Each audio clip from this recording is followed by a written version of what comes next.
The email came in at exactly 2:30 a.m., just as the cabin lights dimmed and the Dubai skyline vanished beneath the clouds. Subject line, termination notice. Effective immediately. For a few seconds, I stared at the screen. Termination notice. Effective immediately. I read it twice to make sure I wasn't seeing things. But it was all there in perfect clarity. My name, my role, and the sentence that cut clean through everything. Your employment with NextCore Technologies has been terminated. Effective immediately. Your access has been revoked. Please do not return to any company property. No call, no meeting, no thank you. Just this sterile final notice. And the sender, Harrison Ford, the CEO himself. The very man who shook my hand 2 weeks ago and said, "You're the only one I trust to pull this off." My name is Adrian Blake. I'm 34 years old. And for the past 9 years, I've been the guy companies call when billion-dollar deals are falling apart. I don't have an MBA from Harvard. I don't have a corner office or a company car. What I have is a track record of making impossible things happen, usually while someone else gets the credit. Until today, I thought that was enough. I looked around the cabin. Everyone else was asleep, curled into their business class pods with eye masks and wine-stained pillows. I was alone with the hum of the jet engines and a silence that suddenly felt louder than anything I'd ever heard. 10 days, 3 continents, Dubai for initial alignment, Berlin for compliance, Mexico City for the close. I hadn't just participated in this deal. I'd built it. 3 global giants, 1 synchronized move to NextCore's cloud system. 2, $3 billion across 7 years. And now I didn't even work there anymore. I stared at the laptop in front of me for another full minute. Then, without saying a word, I reached under the seat and pulled out a second laptop. Matte black, unbranded, and encrypted. The one no one at NextCore knew existed. I opened it, logged in, watched the screen blink awake, and I smiled. They thought this was the end of my journey. They had no idea I'd already started another one. 3 weeks earlier, I was standing in that same glass-paneled boardroom on the 28th floor, watching grown men scramble to save a collapsing $650 million contract. The client, a notoriously difficult European energy consortium, had walked out mid-negotiation. Legal was in panic, finance was pointing fingers, and the VP of Global Sales had nearly burst into tears. I didn't wait to be asked. I just walked in, grabbed the abandoned proposal from the table, rewrote the core structure in 20 minutes, and requested a private call with the consortium's head delegate. By the next morning, the contract was not only salvaged, it was expanded to include 2 new territories. That wasn't my first miracle for NextCore. It was just the most recent one. After the win, there was a champagne toast in the executive lounge. People clapped. Harrison gave one of his hollow grins and said, "Now that's the kind of leadership we need at the next level." Someone even slipped a promotion rumor into the hallway chatter. Executive Vice President, Global Strategy. The title sounded ridiculous, overblown, and overdue, because I wasn't just a closer. I was the firewall. The one they called when the men in suits couldn't land the plane. I'd negotiated with energy giants, telecom empires, and foreign ministries. I spoke 4 languages, kept 2 phones, and lived out of airports for 7 years. I made NextCore look far more stable than it really was. And still, the title never came. A week after the champagne, I was told the promotion was in progress, then under review, then silence. At first, I thought I was being paranoid. Maybe they were restructuring. Maybe HR was slow. Maybe for once it wasn't personal. Then I overheard it. It was during a board lunch. I was in the adjoining conference room preparing a portfolio. The sliding door had been left slightly open. Someone even slipped a promotion rumor into the hallway chatter. Executive Vice President, Global Strategy. I mean, come on. One board member chuckled. Adrian's brilliant, but let's be honest. He walks into a room and no other guy wants to speak. He dominates every pitch. Another replied, yeah, he's not exactly EVP material. He's more field ops. Field ops, like I was some glorified negotiator they could fly around and then forget about. That moment stuck with me longer than the missed promotion because the truth was clear. They didn't want to promote me. They wanted to contain me. Too confident, too polished, too many wins that couldn't be redirected to someone else. I was the one they called when the deals needed saving, but never the one they wanted at the table when credit was handed out. I stood there in that empty conference room holding the portfolio I'd spent weeks building and realized something. It wasn't about merit. It was about control. The quiet ones got elevated. The loud ones, especially the ones like me, got sidelined. And yet, I didn't storm out. I didn't raise hell. I returned to my desk, booked 3 back-to-back international flights, and got to work on the biggest deal of the company's history. Because if they wouldn't give me the title, I'd build one of my own. It's funny how betrayal rarely arrives with a loud crash. Sometimes it drips in like a slow leak, unnoticed at first, until you're standing in a room ankle-deep in water, wondering when it started. A year ago, Maxwell Ford was in trouble. Fresh MBA from Wharton, barely 2 years of corporate experience, and one very large mistake: an unauthorized data transfer during a client demo in Frankfurt that accidentally exposed personal information from a pilot partner in Singapore. It should have been a public scandal. The legal team panicked. The marketing department froze. And Harrison, he called me. "Clean it up quietly," he said over the phone. He didn't mean to. He just didn't know the protocols. I didn't argue. I pulled every connection I had, worked around the clock to contain the leak, and spun the story into a beta testing glitch that never made it past trade blogs. I even took the media call myself so his name wouldn't appear in any press notes. No one thanked me. I didn't ask for it. I told myself it was loyalty, that protecting the company meant protecting everyone in it, even the CEO's son. But loyalty starts to rot when it isn't mutual. 3 days before my trip across continents, I opened a shared drive to finalize our pitch materials for the Nexus deal. These were the slides I'd been refining for weeks. Charts, analytics, proposal structure, all laid out with precision. There they were, perfect, exactly how I'd left them. Except for one detail. The document properties listed the author as Maxwell Ford. At first I thought it was a mistake. Maybe he had downloaded them and accidentally saved over. But as I clicked through the deck, I realized he had made subtle edits, rephrasing bullet points, adjusting the layout slightly, but keeping my entire structure intact. The bones were mine. The pitch was mine. The name on it wasn't. He hadn't even bothered to notify me. That night, I sat in my apartment with the city lights glowing just beyond the window. I stared at the slide deck until the lines blurred. And then I did something I wasn't proud of. I closed it. I didn't confront him.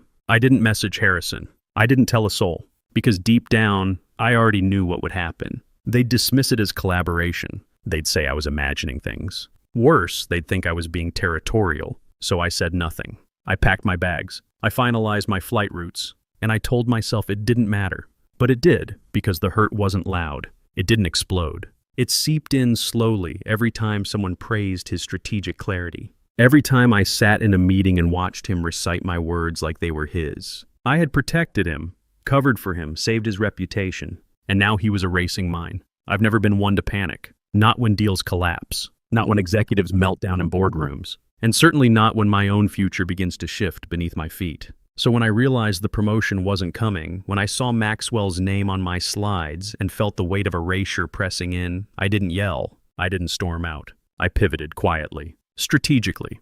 The truth was, I had already started building the parachute 6 months earlier. Not because I expected betrayal, but because experience had taught me something simple. Power respects leverage, not loyalty. NextCore didn't always look the way it did now. When I joined, it was scrappy, still climbing toward mid-tier status, full of sharp minds and real ambition. Over time, as investors poured in and politics took root, the soul of the company shifted. Harrison stopped hiring the best candidates and started promoting the safest. The innovation team was gutted, compliance was weaponized, and anyone with independent ideas was gradually frozen out. Many of those people were my friends. Some were mentors. All of them, like me, had quietly kept building, just no longer for NextCore. I called the project Apex Solutions. No flashy pitch deck, no seed round fanfare, just a name, a legal structure, and a growing team of former engineers, product strategists, and compliance specialists who understood the pain of being left behind by the very machine they helped create. Every part of Apex was designed to correct the exact things NextCore had broken: agility instead of bureaucracy, transparency instead of control, and above all, client-centered thinking. We didn't announce it.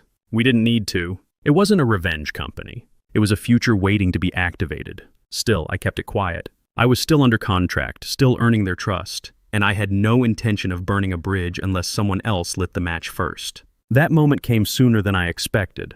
It was during a long dinner in Mexico City, seated across from Rodriguez Martinez, the CEO of Brasilink, one of the 3 legacy firms in the Nexus deal. We'd just completed our 3rd round of proposal fine-tuning, and he was nursing a glass of whiskey, his tie loosened, the pressure of billion-dollar decisions momentarily off his shoulders. He looked at me, serious, quiet, and asked a question I wasn't prepared for. What would it take for you to lead instead of follow? I paused, fork halfway to my mouth. He continued, "You don't speak like an employee. You speak like someone who built something from the ground up. So why aren't you running the company?" I laughed gently. "Because someone else inherited it." He smiled but didn't laugh. "But if you ever decide to change that, call me." Some of us prefer to back leaders, not logos. That moment stuck with me. Not because it was flattering, though it was, but because it mirrored everything I'd been trying to ignore. Clients could sense it. They felt the gap between the person doing the work and the people taking the credit.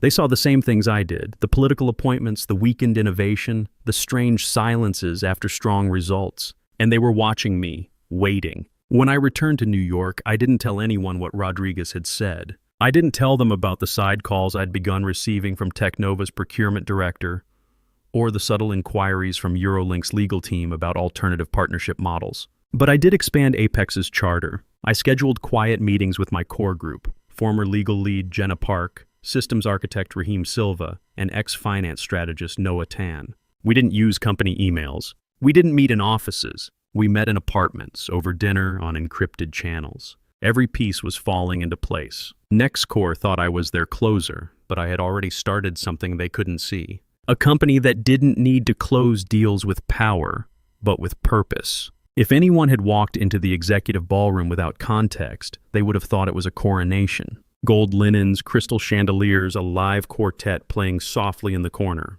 The company had spared no expense for the Strategic Growth Gala, which in reality was a celebration of Maxwell Ford's sudden promotion to Vice President of International Strategy. The irony was hard to swallow. I had built that department, literally from scratch. Back when it was just me working from 3 time zones out of a suitcase, trying to convince European partners that NextCore wasn't just another over-promising tech firm. Back when the idea of international strategy was considered too ambitious for a mid-tier company barely holding its domestic ground.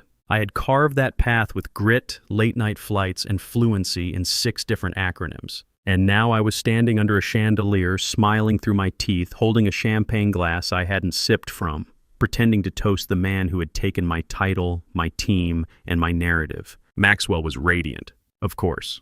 Dark suit, perfectly styled hair, speaking points rehearsed to perfection. He clinked glasses with board members and dropped buzzwords like multilateral integration and cross-tier scalability while the PR team captured it all. "Thank you all," he said, lifting his glass. "It's an honor to take on this role and continue the strategic vision our company has pioneered." I stood behind him, half in the spotlight, half in the shadow. No mention of my name. Not a single reference to the deals I had just closed in Dubai or the negotiation frameworks I had drafted. Jenna Park, my former legal partner, and now secretly one of Apex's founding team, brushed past and whispered behind her glass, "This is surreal." Surreal was generous. People I had worked alongside for years now avoided eye contact. A few of the more decent ones offered awkward half smiles, the kind that said, "I know this is wrong, but I also want to keep my job." Harrison took the mic toward the end, still tall, still smug in his perfectly tailored suit. He had the kind of voice that could sell sincerity to a room full of cynics.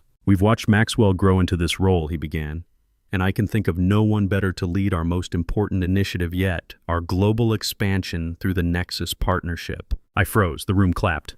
Then he turned slightly and added, "And he'll be shadowing Adrian on the upcoming trip as part of that transition." Shadowing me, as if I was a mentor. As if I had agreed to train the man who'd taken the title meant for me in a department I'd built on a deal I was about to close after 10 months of grinding across time zones. I felt my stomach tighten. I wanted to laugh or scream or throw my champagne into the ice sculpture shaped like a globe. Instead, I nodded. I even managed to smile, trained and sharp. People clapped again, and I pretended the sound wasn't nails against glass inside my skull. But inside, calculation burned quiet and cold beneath my skin, not because they replaced me, but because they expected me to help him do it gracefully, quietly, like a good soldier who knew when to disappear. I took a slow breath and sipped the champagne for the first time. It was flat.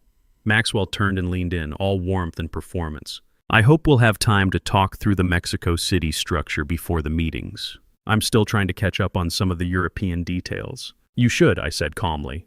"They tend to ask tough questions." "Oh," he chuckled. "Well, I'll just point them to you. You always know what to say." I smiled, the kind of smile that comes right before the drawbridge lifts, because I already knew he wouldn't be going. They didn't know it yet, but I'd already booked a second itinerary, one that didn't include him or Harrison or anyone from the company that had just buried my name under a job title with a fresh coat of paint. By the time I landed in Dubai, I hadn't slept properly in 4 days. The gala, the fake congratulations, Maxwell's smug request to walk through the Mexico City structure, Harrison's backhanded announcement, all of it had worn me thin. But none of that mattered now, because what waited on the other side of each customs gate was something far bigger than my bruised ego. The Nexus deal. 3 legacy telecom firms, Technova in Dubai, Eurolink in Berlin, and Brazilink in Mexico City, joining forces in a historic cloud migration. It had taken me 10 months of whispered introductions, cultural navigation, and trust building to get them to the table. Now I had 10 days to close it. 3 cities, 3 continents, no margin for error. In Dubai, the tension hit immediately. Technova's CTO, Khalil Rashid, was sharp, skeptical, and direct. You promise security. So do your competitors. Why should we believe you offer more than words? He asked this before the tea even hit the table. I pulled up the encryption spec sheet I'd designed with NextCore's internal engineers, a document the board hadn't even reviewed yet. I walked him through the exact protocols we'd customized for multi-jurisdictional compliance, real-time redundancy, zero-trust architecture. When I finished, he didn't smile. He simply nodded. I see why they send you, he said. The others, they speak, but they do not understand. After the meeting, we shared a brief walk to his car. I paused, then asked softly, and if there were a leaner model, same tech stack, but fewer layers between need and delivery? Khalil turned his head. You mean less NextCore? Something like that. He didn't respond, but when he got into the car, he looked back and said, send the materials again, privately. Then, just before closing the door, some of us prefer to back leaders, not logos. In Berlin, Eurolink's legal team was warier. The GDPR regulatory shifts had made compliance a nightmare, and NextCore's standard contract language was riddled with ambiguities. I'd flagged it before. They hadn't fixed it, so I fixed it myself. At 11:40 that night, sitting in a tiny flat I'd rented for 2 nights, I rewrote the terms using my own templates, ones we'd developed quietly through Apex's counsel, Jenna Park. The next morning, I handed the updated drafts across the polished table at Eurolink's headquarters. The GC, a no-nonsense woman named Linda Schmidt, raised an eyebrow. This isn't NextCore standard, she said. It's the one that works, I replied, unless you prefer 3-week delays and 50 red lines. She skimmed the top page. You did this? Yes. Off the record. Linda smiled. Well, maybe next time we negotiate, you'll be sitting on this side of the table. She paused, studying me carefully. You know, Adrian, you don't speak like an employee.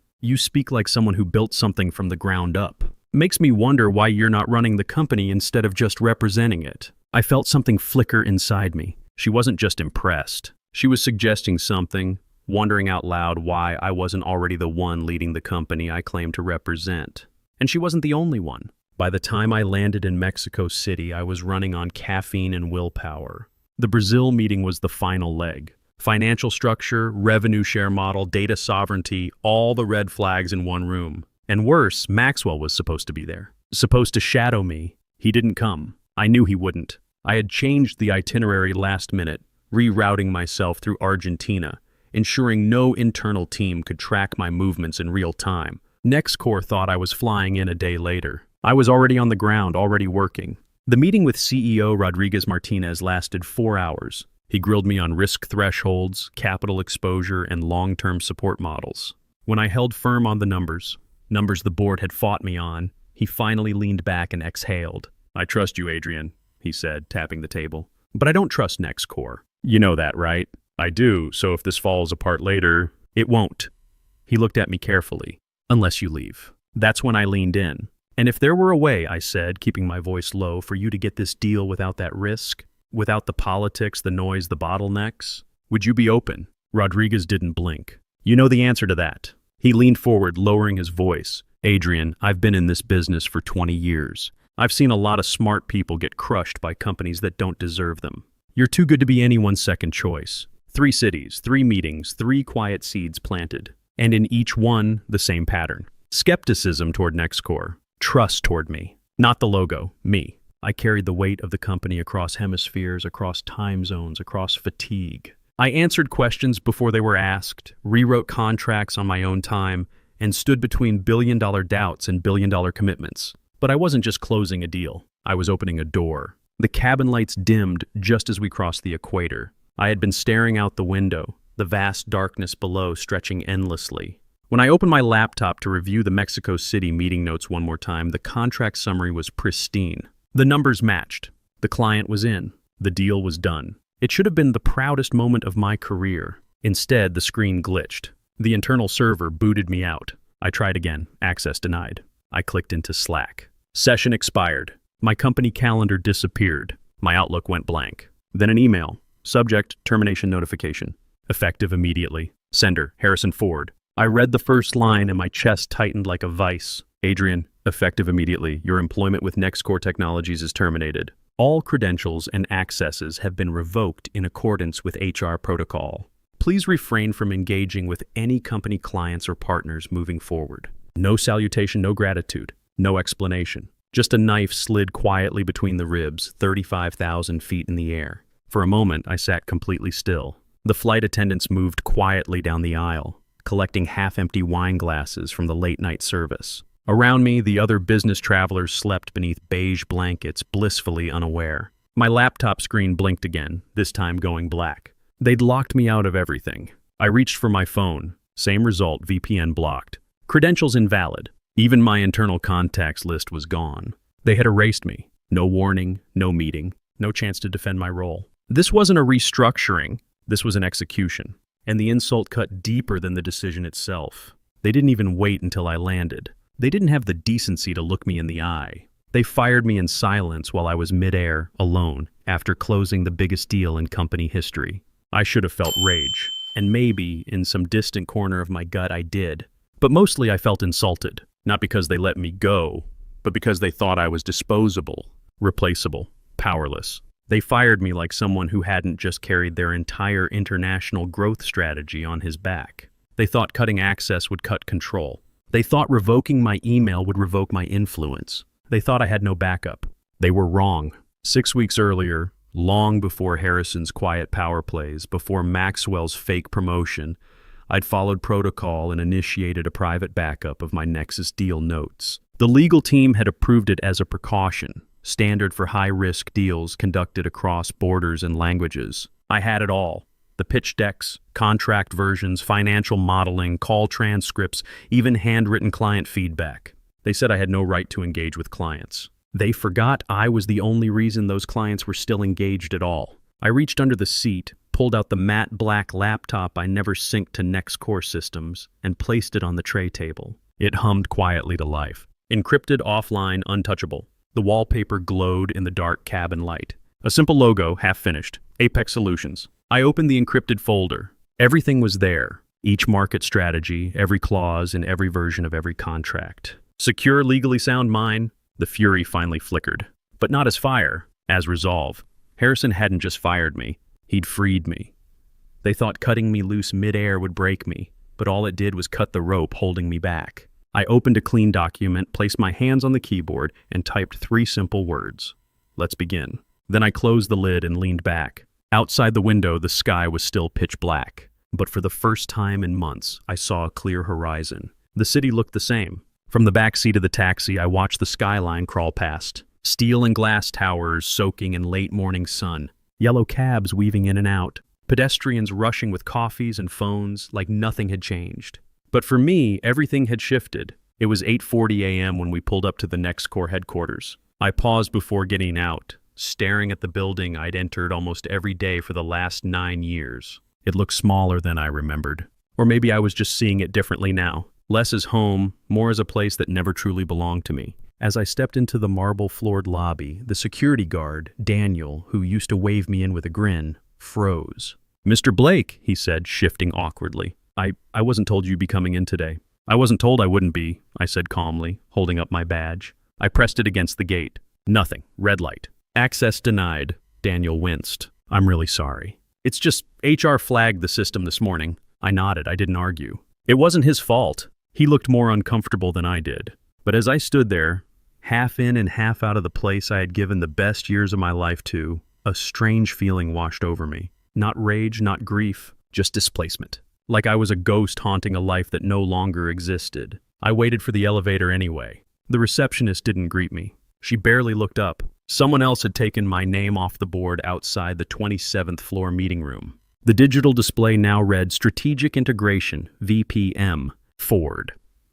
By the time I reached my old floor, the silence felt surgical. Every familiar face seemed to avoid eye contact. The junior analysts who used to greet me with eager updates stared into screens. One even stood up and quietly walked toward the break room the moment I stepped out of the elevator. No welcome, no questions. No curiosity, my desk was already stripped bare. The plants I'd kept alive through jet lag and budget cuts were gone.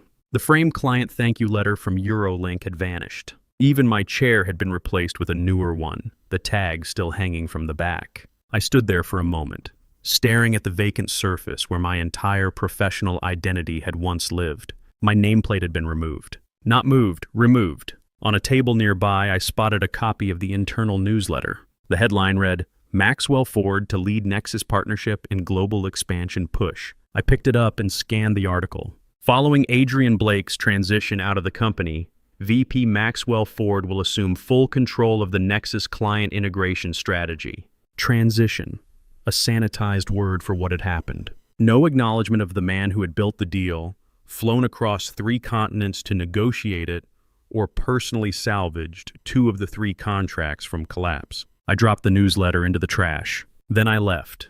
Back on the street, the city felt louder than before.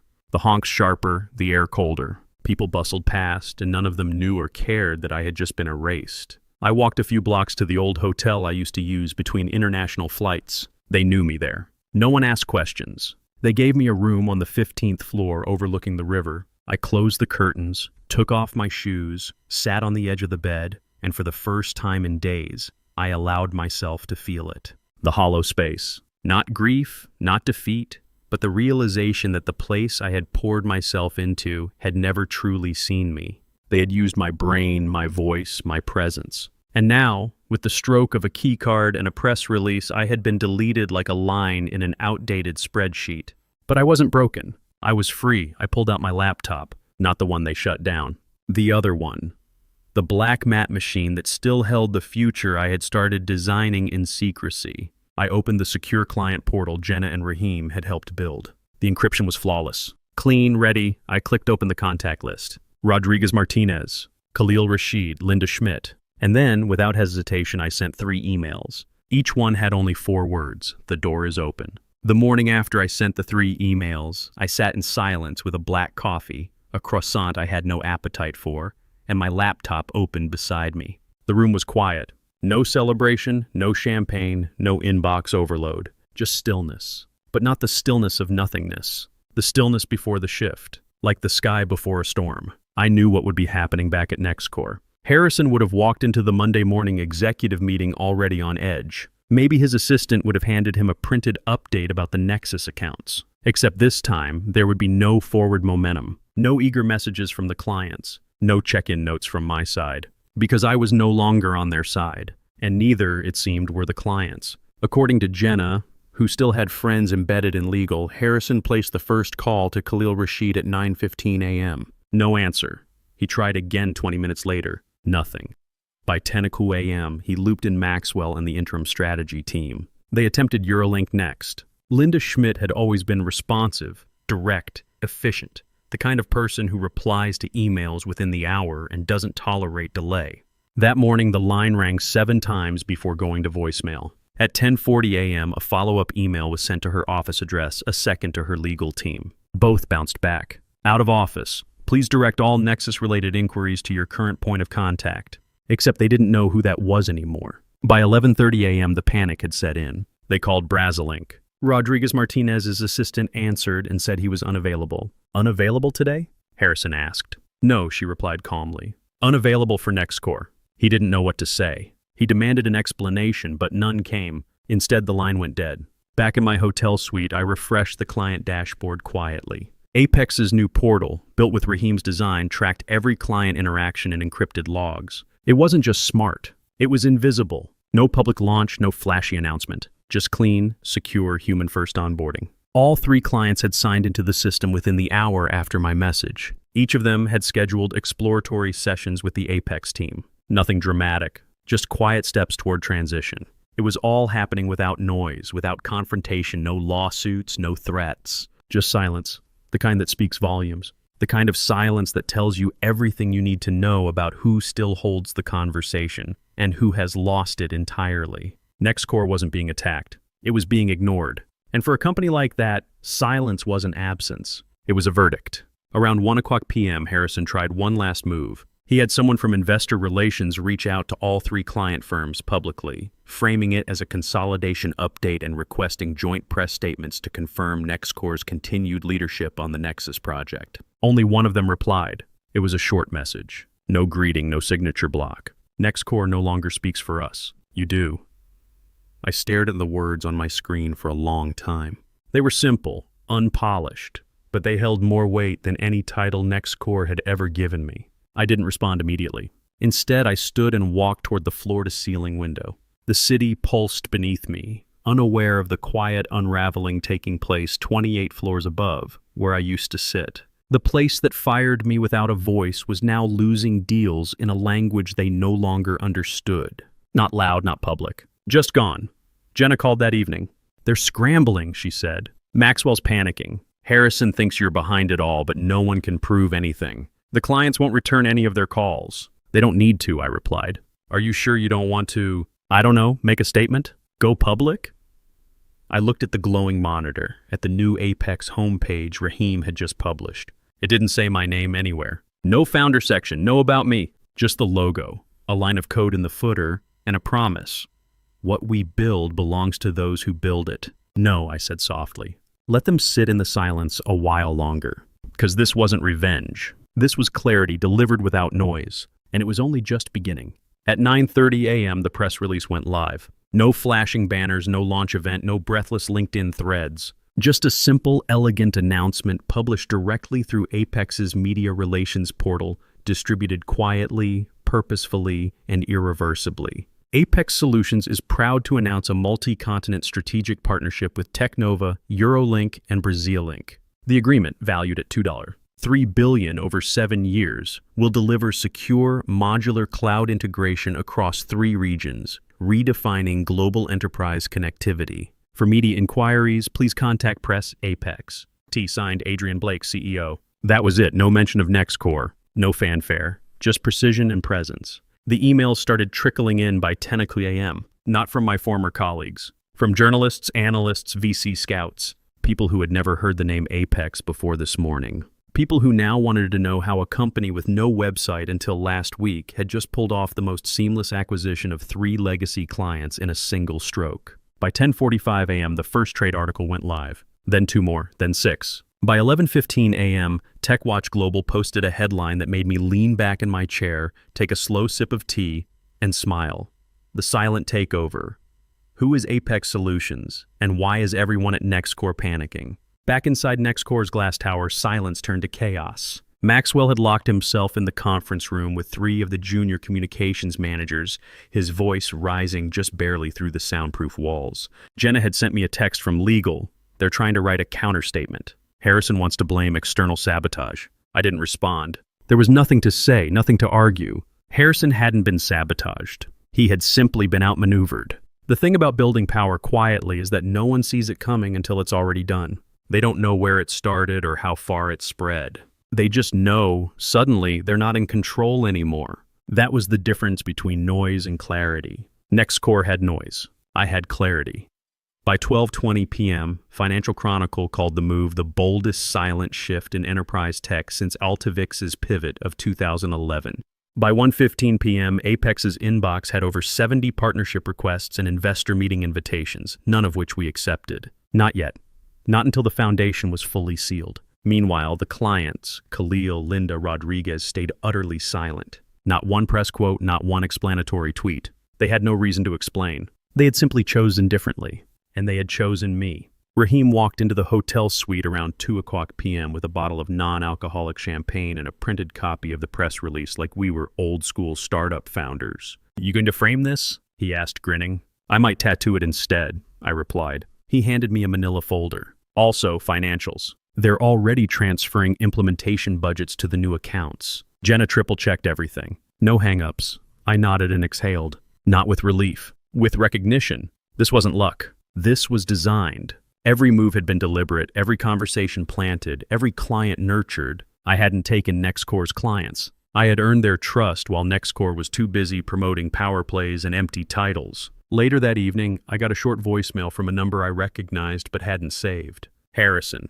I played it once, then deleted it before it finished. He didn't yell. He didn't plead. He just asked the same question they all ask when they finally realize what they've lost. Was this personal?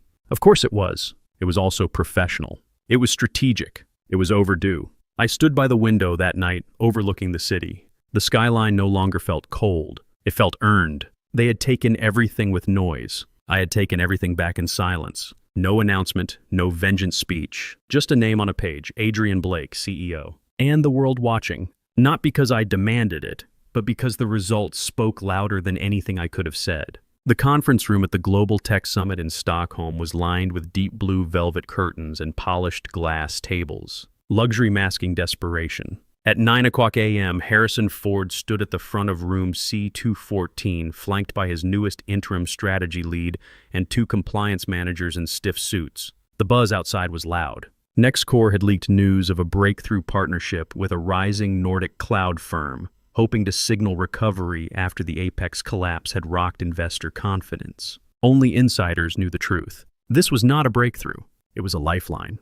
And it was already unraveling. I watched from the back corner as they began setting up the projection screen. My entrance wasn't announced. I didn't need it to be. I had timed it for precision, not spectacle. Harrison paced as he spoke softly with the prospective partner's CEO, a broad-shouldered man named Bjorn Eriksson. I had met him once before, in Oslo, over a long dinner where we shared ideas on sovereign cloud hosting. He didn't remember me yet, but he would. At 9:15 a.m. I stepped forward. Calm, collected, wearing a slate gray suit, a simple tie beneath, and confidence stitched into every step. Bjorn looked up and blinked. Adrian? Harrison turned. The color left his face so fast I thought he might faint. I walked to the table and extended a hand toward Bjorn. It's good to see you again. Bjorn took it with a firm grip, confused but intrigued. You're here with... I represent Apex Solutions, I said, and I'm the other party in this negotiation. Silence rippled through the room like a dropped glass. Harrison's jaw tensed. This is a closed session, Adrian. No, I said evenly. This is a joint session. Apex was invited after your firm submitted two conflicting statements about global rollout capabilities. The summit organizers requested transparency. Full partner alignment. Bjorn nodded slowly, the pieces connecting in real time. I opened my folder and laid out Apex's infrastructure map. Clean, updated, tailored to Nordic Tech's regional expansion plan. Our model was leaner, faster, tested. His CTO had already signed off on the specs privately, pending this final review. I understand your position, Bjorn said to Harrison, but we can't afford another misalignment after what happened with Nexus. Harrison cut in. That was sabotage. I didn't flinch. That was foresight. I offered them a choice. They chose clarity over politics. Harrison turned to Bjorn. You really want to work with someone who abandons his company mid-deal? I smiled. Sharp, quiet, composed. I don't abandon ships, I said. I rebuild them without the ones who drilled the holes. There was a beat of silence. Then Bjorn looked at his legal team. We'll proceed with dual review, he said. And I want Adrian's proposal considered as primary. Harrison stepped back like he'd been hit. I could have ended it there. I could have taken the win quietly and left him to rot in the tension of the room. But I didn't come just for the win. I came for the dignity they took from me. So I looked Harrison in the eye, steady and cold, and said, one condition. Everyone froze. I'll proceed with the joint infrastructure only if you're not involved. I don't deal with people who fire their architects mid-flight. The silence in the room turned heavy. Bjorn hesitated for just a breath, then nodded. I respect that. Harrison's face collapsed into itself. For a moment I saw not a CEO but a man realizing the game was no longer his to play. He left the room without a word. Outside Stockholm, streets buzzed with late spring sun and tourists crowding cafe tables. I walked toward a nearby courtyard where Rahim and Jenna were waiting, both holding coffees, both watching the live feed from the summit on their phones. Heard you dropped a bomb, Jenna smirked. No bombs, I said, sitting beside them. Just balance restored. Rahim raised his cup.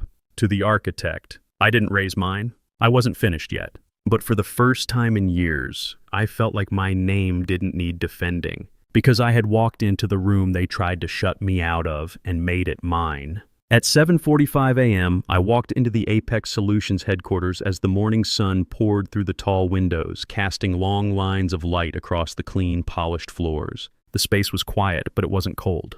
It hummed with a kind of calm energy, the kind that only comes from a place built with purpose. On the far wall, a new plaque had just been mounted, etched in brushed steel. It read, Apex Solutions, founded by Adrian Blake. Not tucked in footnotes, not hidden behind team credits, not erased or replaced, just there, full final visible. I stood in front of it for a long moment, fingers lightly brushing the surface, remembering all the times my name had been written in drafts and then removed before the meeting.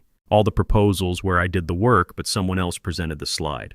All the press releases I edited that never once mentioned my contributions. They had taken so many pieces of my voice for so long, but they never really silenced me.